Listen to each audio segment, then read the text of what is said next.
And my first question is, you've played anime characters that become role models to many audiences, especially young girls and women over the years. That wide range includes the larger-than-life heroine Sailor Moon, the misunderstood Mama Mimi, and the timid Hinata. And when you play these roles, do you feel pressure to get the characters right due to the huge impact they could have on someone? I feel pressure to get the characters right, regardless of the impact, even if it was like a villain that is a bad role model, just because I started out as a fan, and so I know that these characters mean a lot to people and to the creators and even to the original voices, and you just want to do them justice.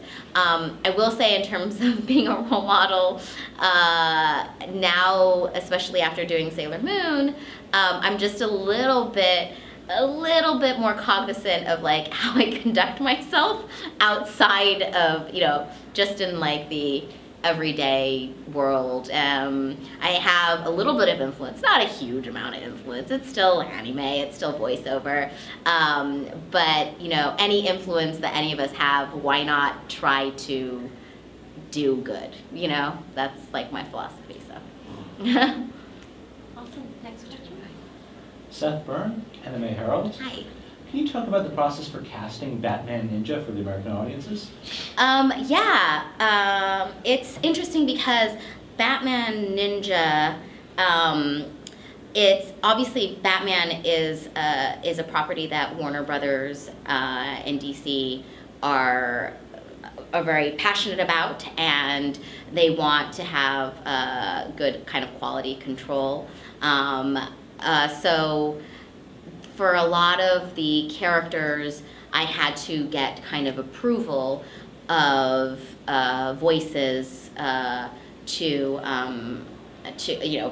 Warner Brothers. And a lot of the actors, some of them had played certain roles before. Without giving too much away, oh shoot, I wish I remembered the dates. Gary's gonna kill me. I think the digital version is like April 24th and May 8th or something is the Blu-ray. But a lot of characters are in it. And so we had to kind of like double up on some roles and stuff, and certain people had to be approved. So that was a kind of tricky process. And then the one that I'm super excited about is Tony Hale as the Joker, because he is amazing. And he is such a sweet guy in real life.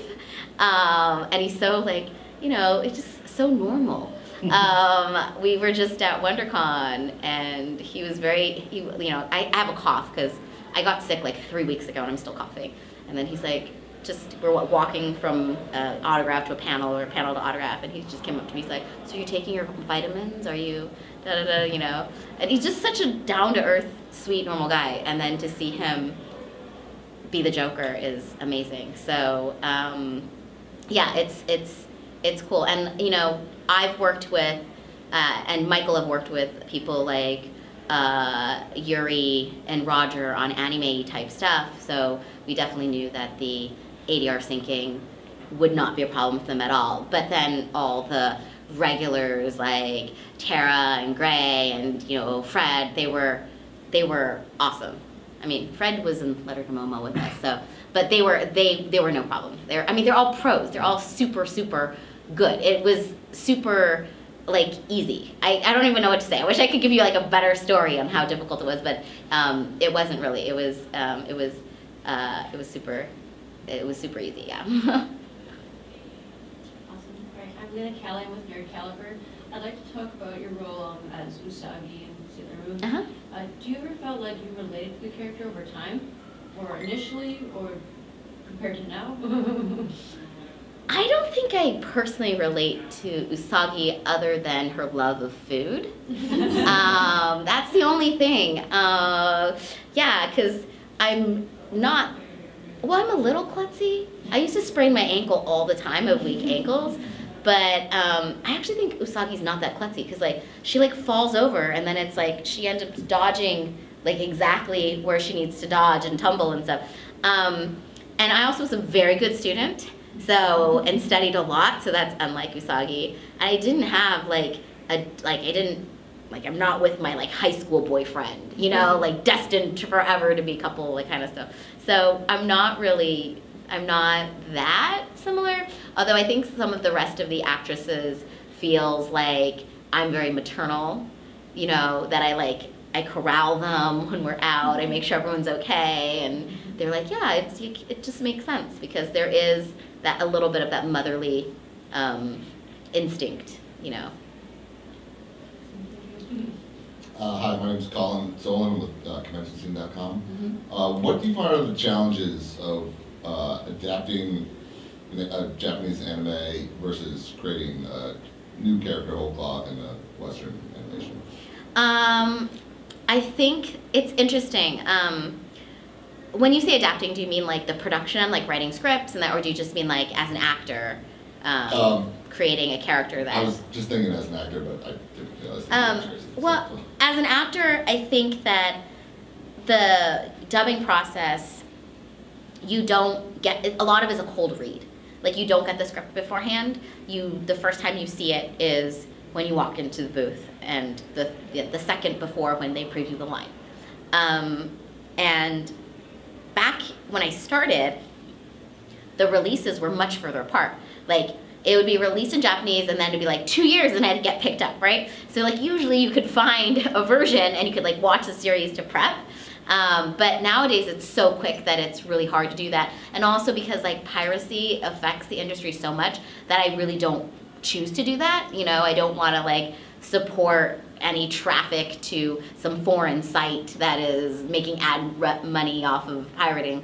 So I don't do that. But so a lot of it is that you don't have freedom because you're matched, you're restricted not only by like the mouth flap, but you're also restricted by the face animation, right? So if you had a moment where you're like, oh, I feel like my character would say this aside or a little snarky, but like they're smiling, then you're like, okay, then you have to perform it in a way that is like dictated to you either by the number of mouth flaps. Like if you want it to take a little bit longer, you can't because you have to squeeze it in, or you have to stretch it out. And sometimes your performance really depends on that. You know, certain types of reads go faster, and other types of reads go slower. Like if someone said, "Oh, like more excited," then you tend to say the line faster. But if you have to say the line slow for mouth flap, there's only so much excitement you can, you know, convey, and it kind of like limits. So it limits your performance in that way.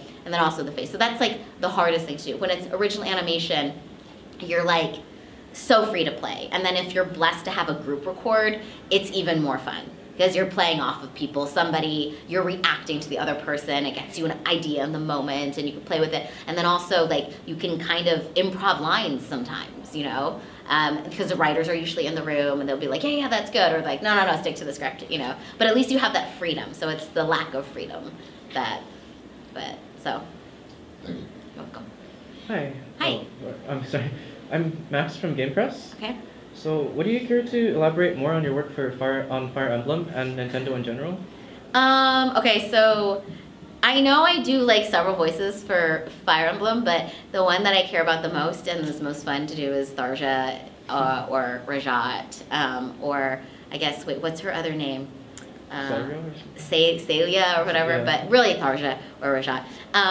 It's just so much fun. I don't usually get to voice like the deeper, more evilly type characters. I'm usually like sweet, innocent, or klutzy, I don't know. But Amanda Miller is always, all weekend, like, why don't you just tell your agent to like, did you go auditions for like the deeper girls? Do you, like, I really got, because I like your deeper voice better. Like, she's like I was like, no, I mean, I do Tharja from Fire Emblem. But it's so much fun. I just have so much fun. And like the recent games where it's like this other level of like, she's trying to be normal, but clearly she's not. That just was so much even more fun to play. So yeah, it's seriously one of my favorite roles for video games. ever. And then she's so hot. Hats off to anyone who ever tries to cosplay her. And there has there's been quite a few very successful Tharsha cosplays, but I'm just like, bravo. Hi, I'm from the University of Connecticut. My name's Anna, and this is Megan. Hey. Also, we're since we're from college, we have a pretty big anime club, and I heard, and if I read right, in college, that's how you got your start. Could you elaborate a little bit about your time there? Yeah, so I went to UCLA, and so the way it started was I was writing for the Bruin, which was the UCLA school newspaper, and my editor said, "Oh, this anime thing is it's like kind of getting big, or just do an article about the anime club." And I didn't really know, I wasn't really into anime, actually I was as a child, but I didn't realize that, because I was way big into Robotech and Voltron, like when I was much younger. But I didn't really equate it as being anime or whatever. So they were like, okay, and so I searched for the anime club, and I couldn't find them. I went to the student body offices where they have all the club registry, and then they gave me the numbers of the officers, but I guess they all graduated, and it was the beginning of the year, so the new officers hadn't come in and submitted their info. So I was like, I can't find this anime club. And then I was walking Bruin Walk one day, I think it was a Wednesday, and they had this big sandwich board out, and it's anime club meeting tonight, 7 to 10 p.m. Sorry. And I was like, oh, and my article was due a Friday or something like that. And I had a midterm the next day. I was like, oh man, crap, I gotta go to this thing. And I have a midterm the next day. And I was like, what are they gonna do for 3 hours? 3 hours is so long. What? That's the longest club meeting ever. So I showed up, and then I spoke to the president, and I said I was from the paper, and then if he couldn't make an announcement and let people know, maybe I could interview some people. And so then he gets up and he goes like, "Hi everybody, today we're watching Evangelion, Escaflowne, Slayers, and Marmalade Boy. Oh yeah, and there's somebody from the newspaper, so if anyone wants to be interviewed, just stick around." And then the lights dimmed, and then they just started playing anime. And it was the very first episode of Evangelion, which ends in a massive cliffhanger, right? There's a second episode of Escaflowne, which also ends in a massive cliffhanger. You think everybody's gonna die. And then it was a Slayers episode that was in the middle, but also was in a cliffhanger. And then it was I don't know, it was in the middle of Marmalade Boy, but it was one of the episodes with her and is it Kay, the piano playing guy. And so you're just you never know. That one, everything is who's she gonna end up with? Oh my God, da da da. So after it was over, I was like, crap, I'm gonna have to come back next week. So then I interviewed some people, and then one of my good friends, still to this day, Ardith, and she later became my roommate. She was a secretary at the anime club, and I interviewed her, and we bonded over how we all had crushes on Rick Hunter when we were children, except for she found Min-Mei annoying, and I actually really liked Min-Mei, I wanted to be Min-Mei, but then as an adult I went back and I rewatched it, I was like, no, Min-Mei is annoying. But so I strategically set out to befriend her, because I was like, this girl seems to have a lot of anime. So I strategically set out to befriend her so I could borrow all of her tapes and all her DVDs. Well, no, back then there was no DVDs. I'm so old. So it was all these tapes and fan subs and stuff. And so then we actually became real good friends. And yeah, so that was my gateway of how I got started. And then the next year she ran, and I think she became president. And then I was one of the librarians or secretary. Do they still do that at clubs now? Yeah. Yeah, they have a secretary. Treasurer. But you guys probably have do you guys have legit DVDs, or are you still dealing in fan subs, or half and half? It's kind of half and half. Okay. I can't say. Because back when we were doing it, it was there was very little anime, licensed anime out there at all. So it was all fan subs. And those poor secretaries would this stack in their backpack, and then they'd have to lug it every week. Yeah. All right. Thank you. You're welcome. Hi, I'm Andrew Fleming from Wicked Anime. Okay. My brother and I, that's Jonathan Fleming. Hi. We run a podcast show on Japanese culture and animation, and all that. And I would like to know what was the worst job you have ever had before entering the anime industry? Oh. I mean, the anime industry has been, like, pretty good. I can tell you, like, a worse voiceover job, because I don't feel like I've really had I've had, like, difficult things happen. I got fired from one job, and that was traumatic. But that was my fault, and it was a good learning lesson. So sometimes bad shit happens, but it's good for you. But it's never actually been, like, a terrible job. For the most part, it's been, like, really, like, it's a good community. But I did go to, I answered a Craigslist ad. That was my first mistake one time for a voiceover audition for a video game. And then it turned out to be an adult-oriented game. It was at somebody's house. It was at somebody's house, and the audition was like in a cupboard, like in the kitchen. Like there was like a curtain, and then if I like peeled back the curtain, there was like cans of tomato sauce and corn and stuff like that. And then there was a microphone in there with no stand for the paper. And then because the cable was like going under the door, like the door wouldn't fully shut.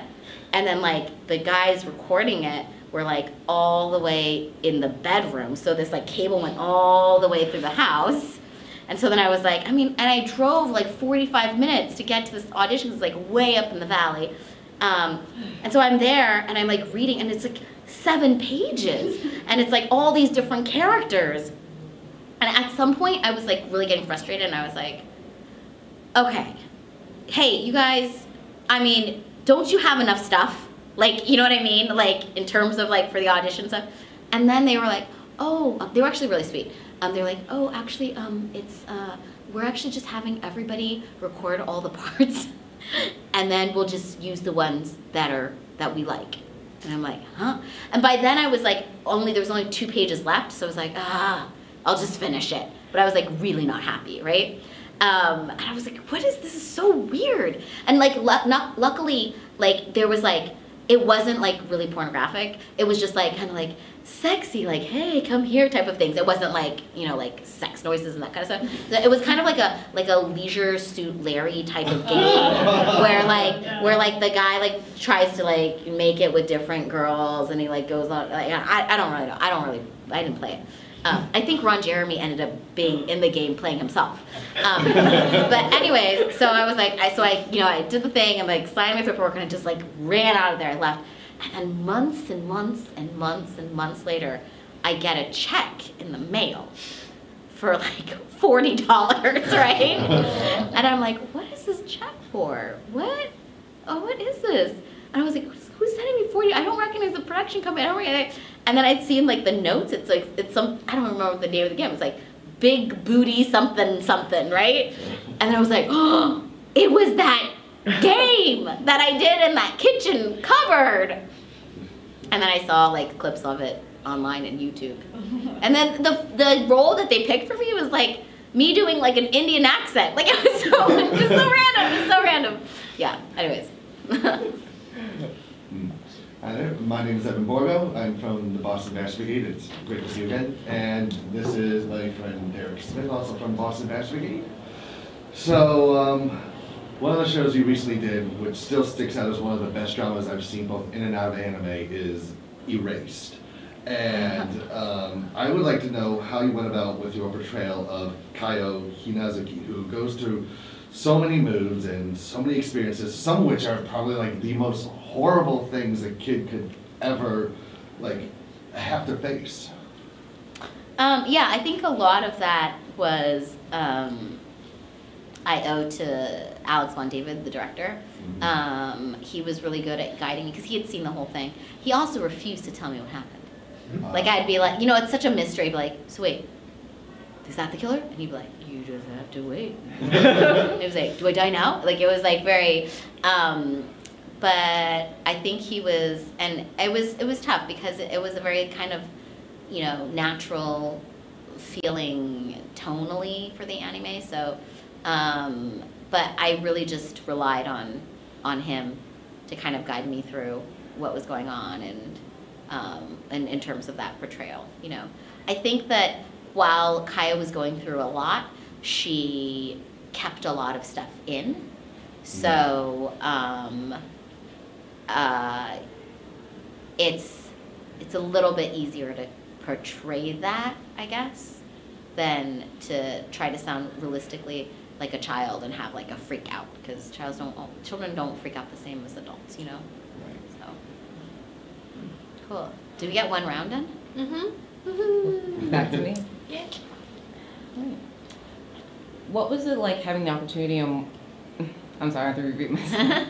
It's okay. What was it like having the opportunity to work on Your Name, which was already such a huge success in Japan? That was like, I'm so grateful to have worked on that. So it's like a dream come true. Yeah, we didn't really know much about the film. I know that they premiered the Japanese version in Anime Expo, and like a lot of people lined up and waited a very long time to see it. But I didn't know anything about it. And so I always try to tell people to watch it, but then I try to tell people nothing about it, which is kind of a hard sell. But primarily because my experience watching the movie was that I knew nothing about it. And we watched it because we, as a studio, were going to dub it. And then Michael and I watched it, and we brought over a friend of mine who lived in Japan teaching English, and I actually met her at a convention.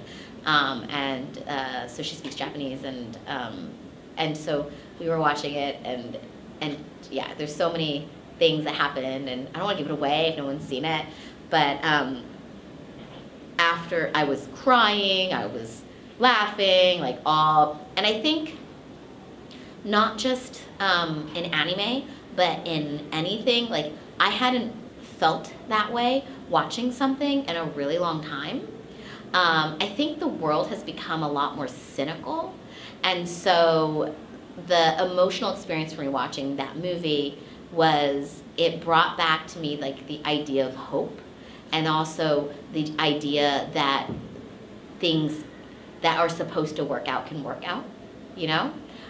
Which I think that as a society and as a country, like, we just don't really believe anymore. And I don't blame us. Look at the world around us, you know, it's hard to believe in that stuff, but I think our art and our stories and our writers kind of reflect that right now. So it was just nice to be back in this like headspace to be like, have those like, the feels.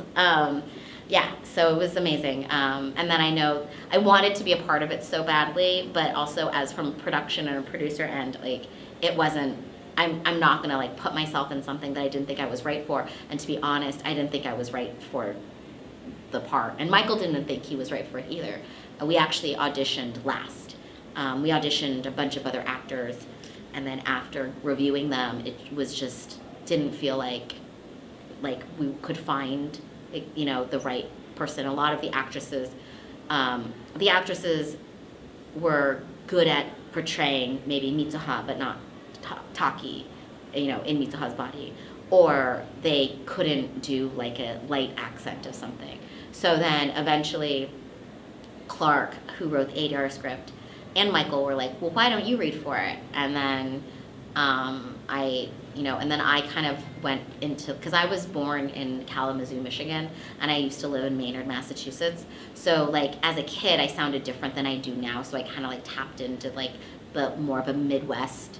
I still say like sandwich, you know, like, and like certain things that I don't pronounce exactly right, but so I kind of like delved into that, and so then we had like, and they liked it, and so yeah, I was like, yay. You played a lot of roles over your career, both in terms of video games, movies, anime, and now you play a lot of different roles. You write, you direct, voice act. Where do you want to see your career go over the next 6 months to 5 years? Oh, it's a good question. My first love is acting. I would love to do more on-camera work. I would also love to do more original animation. So those are kind of like my dreams. I'm starting, like in the last few years, I've been doing more original animation. I was in Korra. I have a small part in Stretch Armstrong. Obviously, like Katana, DC Girls, and I appear on We Bare Bears a lot. But I feel like I've been doing like supporting smaller roles and utility players for original animation. It would be nice to have like a lead breakout role. It'd be a lot of fun. And I really want to do more on camera. The on camera thing is a tricky thing because that world is so visually based, and I am very visually specific, for lack of a better way to describe it. I'm not necessarily like a type, you know. I'm no spring chicken anymore, and metabolism has caught up with me. So that's very difficult as a female in Hollywood, and because they either want you to be very big or very, very thin, and also very young. And I'm just really short. So now that as I'm older, you know, the roles are like moms or judges or doctors or whatever, and I'm just still like super petite and short that like people just don't like buy it, you know. But I think it just means maybe I have to make my own stuff or just not be frustrated. I saw some quote recently from Frances McDormand, and she was saying that, you know, when she was starting out as a younger actress, people said to her, you're not a type. And then she said, well, then I'm gonna like be the type. Like she's like, instead of her fitting into other like roles, you know, these types, archetypes, she was gonna become her own archetype. That's not the exact quote, but it's something like that, and that was very inspirational to me. So, yeah. So I'm like, that would be awesome. Those are kind of like where I would love to be. You know, and I'm very, very lucky. I've got to do a lot of things. I got to mocap for Maz Kanata in Battlefront 2. So it's Gray Griffin's doing the voice, but I'm doing the body. And then I didn't know how it turned out, and then I went on YouTube and I watched a cutscene, and I was like, oh yeah, I totally buy it. And I was like very conscious of like how I was walking, and I watched the behind the scenes footage for Force Awakens to see how Lupita did it, and then I realized that Lupita was actually on her knees, which is why Maz was like shuffling a lot. Except for I'm much taller, so I wasn't on my knees. So then I, you know, incorporate different things and where our arms were and our elbows were connected, and so yeah. All right, I'm rambling. Did I answer your question? What's your advice to kids or even adults who wish to pursue voice acting or just entertainment in general? Okay, it's really, really tough because I think it's a really, really tough industry. You have to like ask yourself why you're doing it. It's a lot of work, and this is, I feel the other thing that appeals to me about the arts is that it's not, you can always get better because it's a process, and you as a human being is always changing. So there's always things that you can tap into, and the more layers, the better. And so I feel like if that is not how you feel about acting, maybe it's not for you, because you have to be satisfied creatively on a level that is separate from just the fame or the money. I think that a lot of fans of anime don't realize that anime itself doesn't pay a lot. If you're looking at it like comparing like an hourly wage, sure, that seems like a lot, but you're not doing 9 to 6 of voiceovering. Also, physically, your body, your voice couldn't really do that, you know? So it's just something to be aware of, and as a freelancer, you don't, you know, you have to figure out your own pension and health, and buy your own health insurance, and all sorts of other things, adulting, you know, that makes it more complicated. So you have to, in terms of like pursuing entertainment or being an actor, you have to be prepared to handle that part of your career, because that's part of your career too. There's a business element of it. Some actors hate self-promotion, but that's also kind of part of you're basically a one-person business. You're the marketing department, you're the content department, you're the finance, you're everything. I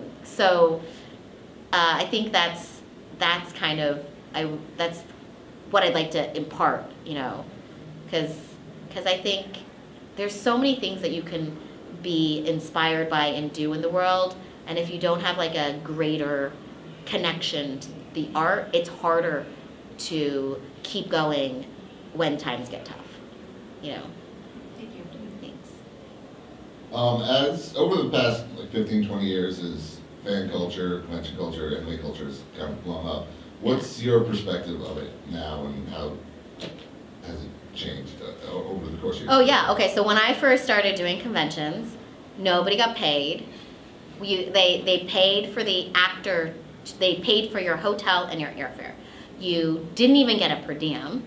Sometimes they fed you. And then I remember back in the day, Anime Expo, didn't consider Americans guests.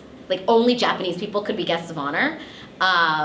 So it was a very, very different, feel. And I think also, there was cons were a little bit more resistant to having dub actors be guests and be on panels. And I think they just saw, oh, there's a draw for it. And so that's really different. Now we get paid. And I think the other thing that's been a shift, so that was the first huge shift. Now the second shift is the autographs and charging for autographs. Because that's kind of, I don't know that it's controversial or anything. Maybe it is, maybe it isn't. You go to what do you call a media con or what's the word for it? A comic con, stuff like that. And those actors, they get paid, and they charge for autographs, or they do a guarantee. If they have to sell X number, whatever their payment is guaranteed for X number of signatures. But they're charging $20, $30, sometimes $40 a signature. The photos are $70 or $80, and so a lot of voice actors are charging more. I feel very torn because I feel that there's so much pirating. I feel like a lot of anime fans don't have that much money. And I don't want to contribute to something that takes away from their limited cash flow. If they have money, I'd rather them go and buy a DVD than buy a signature from me, right? Because if the industry collapses, I'm shooting myself in the foot, right? But at the same time, I really understand where the actors are coming from, right? Because most of it's non-union. And even the union stuff, there really aren't any residuals for it.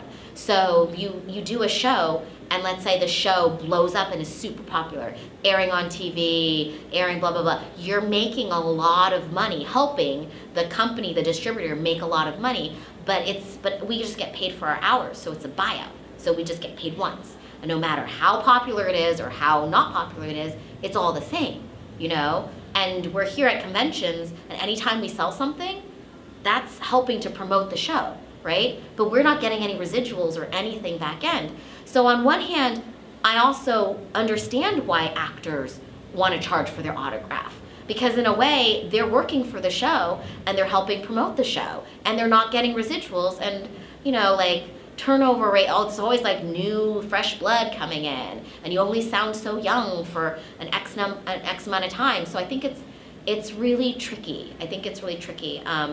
I do see a shift though. I still sign for free, or at least I sign the first 3 for free, or but I'm finding that as my peers are charging more, or more of my peers are charging actually, because they still don't charge that much, it's $10 or $20 usually in comparison to a TV actor. But as I find that more of my peers are charging, more of the fans are really willing to just pay me. A lot of them seem surprised when I'm like, oh no, it's free, So I think that's how kind of cons are changing a little bit. I don't know. We'll see what happens. Right, so for our Faith Grand Order fans, what was the story behind voicing Iliasville von Einsburn? She's kind of a different character from Naruto. Yeah. Yeah, she's like an evil little girl. It's interesting. I think Fate is very confusing for me because we've done it so many times, and now I'm like, wait, is this a sequel to that version or that version?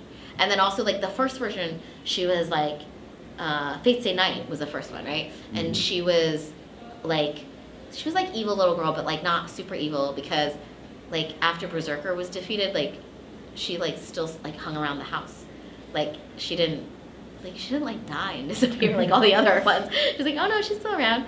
And then what was the other series that we did where it was like super dark, and then there was the other one where it was like my dad, there was like with my parent, like it's confusing to me, but for the most part I rely on the directors to be like, no, this is that one. And then they are very good at having vocal references. So they'll play a vocal reference and they'll be like, wait, no, that's from the wrong series. And then they'll play a different one and you're like, oh, okay. Yeah, and the producer, Hiroe from Aniplex, she's very good at keeping stuff straight. So she's like always like, no, this is not. Cool. All right. As an anime voice actress, and being in the industry, what is your own personal favorite anime? Not necessarily one that you've been in. Oh, okay.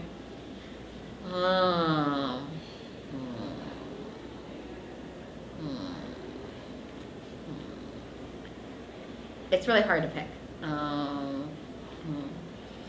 Well, for movies, I'm like so bad at favorites. Can I like name a few? I really love the original Furikuri.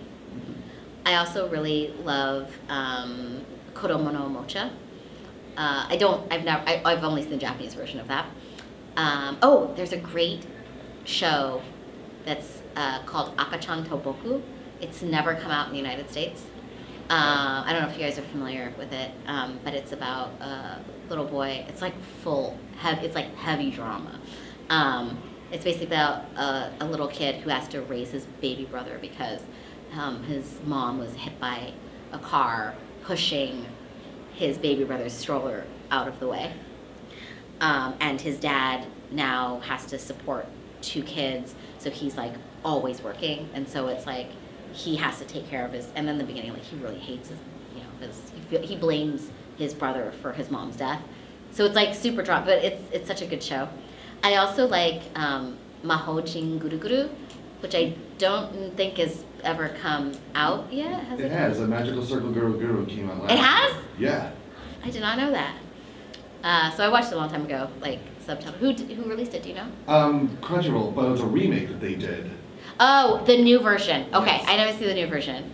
But it's still like Kukuri and Yusha and Meke Meke. Mm-hmm. Yeah. So that's like a spoof of like RPGs. Mm-hmm. It's so funny if you play RPGs. So I like those shows. I really was, what other shows that I like really into? I loved Your Name is like one of top films for me. Also, like we recently worked on Lou Over the Wall, which comes out in May, and it's just super charming. I love that movie, and I saw Night is Short, Walk On Girl. Is it Night is Long? Well, Night is Long. Night is Long, Walk On Girl, right? Or was Night is Short? Shoot, I don't know which one it is. But it's a Yuasa film that is like totally out there, which was also amazing. I love that.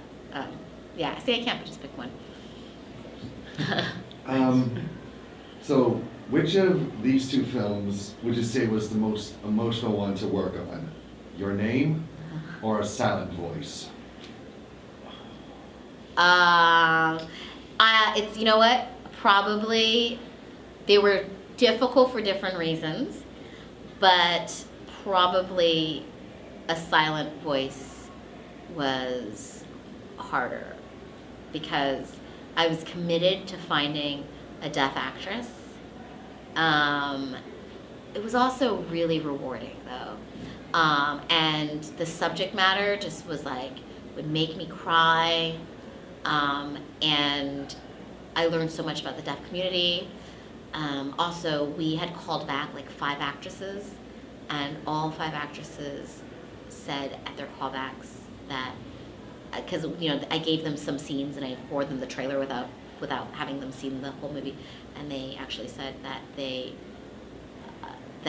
felt like that was like their childhood. And when I had seen A Silent Voice, I thought that it was a little melodramatic. I thought it was like a heightened storyline. The level of bullying and abuse was like it's fiction, right? Right. But then to hear like all 5 deaf actresses tell me that that's what they went through as a kid was really eye-opening. There was also another actress that was recommended to me who was an actual teenager and who was a huge anime fan. And she was an actress. And she was oral. So oral just means that they speak, because not all deaf people choose to speak. And then she did an audition, and so I asked the woman who was helping me cast why, and then she told me that, well, it was the anniversary of her brother's death, and her mom didn't think it was good for her to audition after she got the sides and stuff, especially because her brother killed himself because he was basically from bullying, and he was also deaf. So, that's like really heavy stuff to hear, and then kind of just reminds you like how important the movie is. Because I think that the deaf community can sometimes be forgotten. And I mean, I would say myself included, I didn't really know much about the deaf community. I didn't think about them. I don't have that interaction. But now, having worked on the film, I'm just a lot more sensitive to that, Amanda C. Miller, who does Sailor Jupiter, she has a web series out called Ghosts and Stuff that she wrote and produced, and she's in it.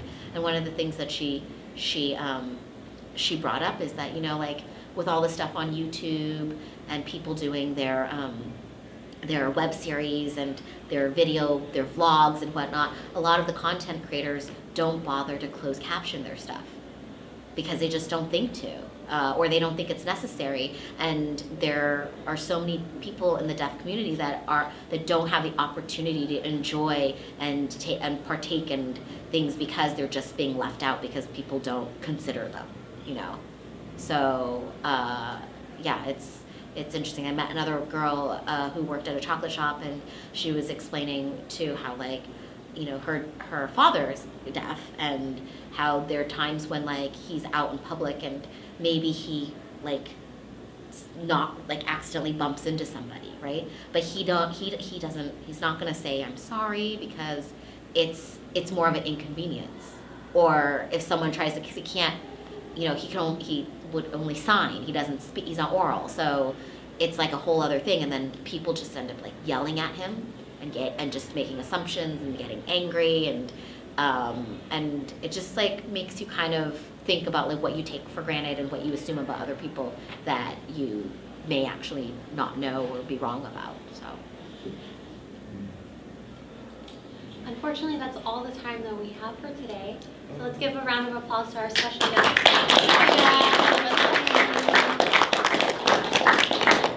Thank you. Thank you. Thank you very much.